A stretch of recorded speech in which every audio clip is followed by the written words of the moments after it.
Like at this point, y'all beating a dead horse. You ain't got to do that. Honestly, you could have let Joe on the podcast get his shit off or whatever have you, bro. It is what it is. Now, at the end of the day, I said this in the other video, so you're gonna hear some verbiage that I've already said in the other video. Basically, we missed some stuff in the other video. Joe was just like, hey, I'm gonna let her have it. Maybe tomorrow, he might mention some shit about her on the podcast or whatever. At the end of the day, and as we seen Young Miami, Joe, even though he doesn't make music anymore, and sure, it took him 21 years to get a gold plaque. Now, I don't know if she probably has a gold plaque for Act Up at least. I'm not gonna lie. Anyways, besides all that, by the way, I know like this is not a Yachty video. We're gonna talk about Yachty's situation, but the fact, like literally the fact, Yachty be writing for all these women, bro. That nigga making a killing off publishing. I gotta clap it up for him. But besides all that. Bro, the fact he got more listeners than you on Spotify, he don't even make music anymore. I don't know if the podcast shit impacts it as well, because that's a whole separate thing compared to his music page. But with that being said, bro, the fact that he got more monthly listeners than you, baby girl, bro, that shows you something, bro. That shows you something. Young Miami, you're in no position to talk. I'm not trying to diss her or disrespect her for no reason, but baby girl, you should just be mute, bro. And like, bro, his song, and I'm not trying to disrespect City Girls. I fuck with JT. Shout out JT. His song has lived the test of time, bro. Motherfuckers still bring that shit up. Like, the nigga made a classic, bro. You have not. You have not made a classic. I don't know why you feel like you should talk. I get it. Maybe you didn't like his comments. I know Joe at times, he could be very blunt. Maybe the way he says things you don't like. I get it. A little narcissism. You know what I'm saying? I understand that aspect. But the motherfucker was right at the end of the day. Also, the fact, like, and no disrespect to you, like, Carisha Please is doing this thing, but best hip-hop platform or podcast over, like, Nori, like, Breakfast Club, the Joe Budden, like, come the fuck on. Like, somehow Diddy was letting you get that shit off. There was no fucking way. You drop, like, 4 episodes a year. These other niggas, like, every week, every 2 weeks, we get, the fuck is you talking about? Like, let's look at this shit, let's keep it a buck. Come on now. That's some favoritism. Anyways. Not to diminish your work. Like, your shit is good. Your show is good. Podcast, whatever you want to call it. It's good. But nigga, you was being some niggas that they was doing their thing. And it made no fucking sense. But anyways. Let's talk about it. Now, again, Joe wasn't really going at her this much. But now Ak was going at her. Apparently, she got dropped from her label. She got dropped from QC, I believe. That's what Ak alluded to. I mean, we see JT working, and JT, in my opinion, after when she got out of jail and she had the first day out freestyle, she was the more talented rapper out of the two, in my opinion. Well, fucking hell. You dropped the baby girl. You see what happens when you start chasing dick and just running around with niggas, bro? Bro, you just wanted a nigga to trick on you. You did not want to be an artist, bro. It was what it was. One of y'all wanted to be an artist, and that's why she's still doing her thing. You know, as a solo act. You did not want to be an artist. You probably took the opportunity for what it was, but anyways, let's talk about this, man. DJ Akademiks is very frequent critic of Young Miami, so his defense of Joe Budden against her should be no surprise. DJ Akademiks has some strong words from Young Miami following her viral clowning of Joe Budden's Pump It Up Going Gold 2 decades after its release. Moreover, the streamer took issue with her laughter, saying that Joe Budden has benefited more from his career than she will ever from her own. Now, I'm not going to say that. That was crazy, Ak. I ain't going to lie. Listen, her story ain't done yet. We'll see what happens. But yeah, at this point, it ain't looking good. I will say that. Also, Ak posited, I don't know what this word is, that the former city girl doesn't even write her own. Yeah, we all know Yachty wrote Act Up. I wouldn't be surprised if some niggas wrote some of her shit for her. I would not be surprised. I ain't gonna lie. If you didn't know Yachty was helped write that Act Up song, then I don't know what to tell y'all. But anyways, and that she shouldn't be making fun of artists like this.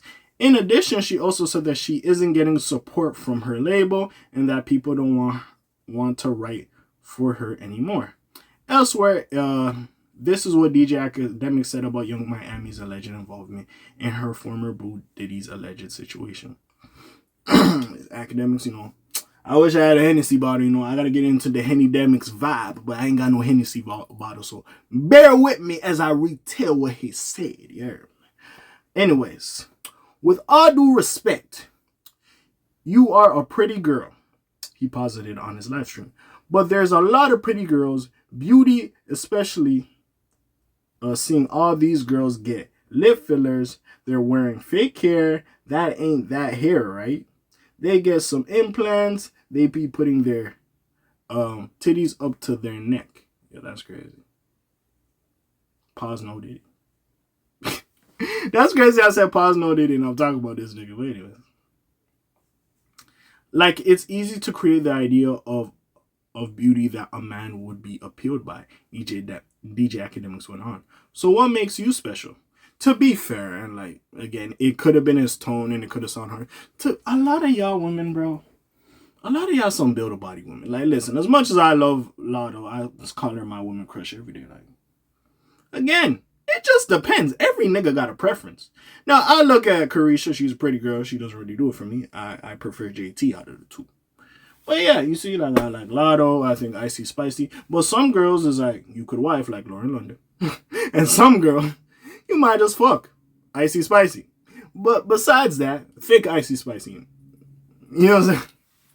That's crazy I said that. But anyways, like, yeah. And if we're talking about Diddy, as pretty as you are, Young Miami, this nigga could get any bitch he wants. This nigga's a fucking billionaire. We're not talking about good looks here. He can pay for whatever he wants. He can get any girl he wants. You think he the only girl he could trick on that's attractive? Shit. The fuck is we talking about? Anyways, let's keep reading. What was that? And listen, everybody's special in their own way. I just want to, you know what I'm saying? I'm just saying. If we talk about a billionaire looking for a pretty girl, listen. Ain't that hard to find a pretty girl. But anyways, besides that. And some might be willing to do more than you would, Carisha. Anyways.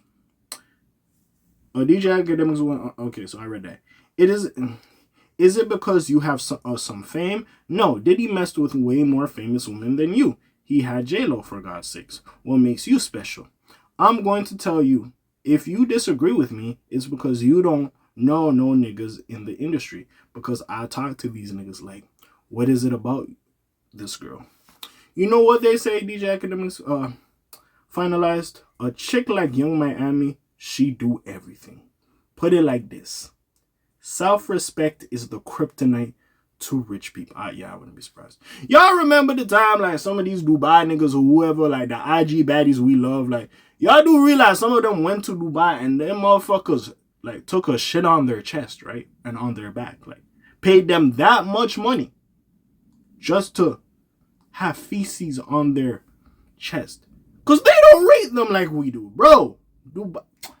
The world is a place. I will say that. The world is a place. Rich niggas be doing some fuck shit. Anyways. Woman is kryptonite to rich niggas. Woman self-respect is kryptonite to rich niggas. They don't want to be around you when you're saying, I'm not doing that. The women who are in the game, they know this too. If you want to get in the game first, you got to go hit that plateau of how good you look. Once you're above the bar on how good you look, how far you go with these men in the industry will revolve around how little you say no. Now, again, you went a little too far. You did go a little bit too far, but I kind of get what he says. It's like in the video when I was talking about Carisha, bro. At some point, you didn't want to be an artist. You was happy a nigga was tricking on you. We were talking crazy to niggas because Diddy was fucking with you. Yeah, at some point, you put that you're a bad shorty. This dude over here is fucking interested in you. He's basically paying for your lifestyle to smash you. You don't gotta do nothing. And your partner in the City Girls was like, yo, I still want to do this music shit. And she went on and did her thing. And the label's fucking with her. So the fact they're not fucking with you, it just shows, bro, your priorities wasn't there. Because if you was on your grind like she was, I'm pretty sure they would cut a check for you as, hey, I guess you're trying to go single. But hey, we'll see. Besides that, man, I really got some shit to say now. Yeah, some of the shit Akademiks said with his tonality, I could see him getting in trouble for that. But again, let's see exactly what happens with this shit. What do y'all feel? Comments down below, links in the description. Besides that, your friendly neighborhood K.A. signing out for today. Check out the second channel, Quasimodo. I'm gone. I'll still be doing my thing. Shalom, Zoom, piece of y'all else gang. Aye.